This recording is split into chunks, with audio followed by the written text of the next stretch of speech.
This is a video on using the method of cross-sections to find volumes. The question states, the base of a solid is bounded by y equals x squared, y equals 0, and x is between 1 and 2.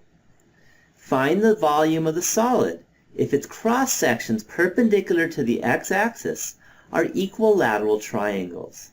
So the first step is to graph the parabola y equals x squared and the bounds of the region.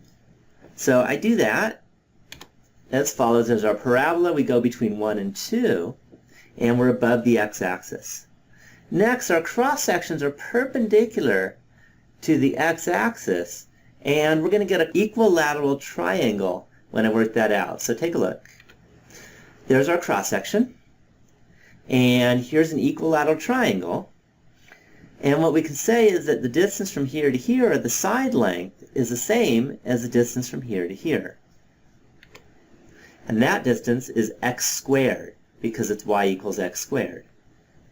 Now the area of equilateral triangle, either you can derive it or look it up, but the formula for area is equal to the square root of 3 over 4 times the side length squared.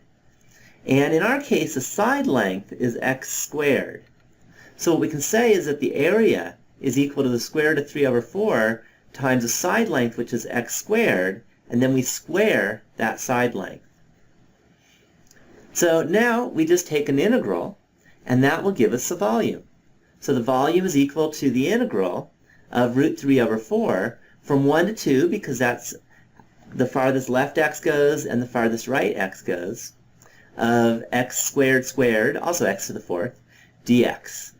And I worked that out on my calculator, and I got about 2.68. So we're finished with the problem.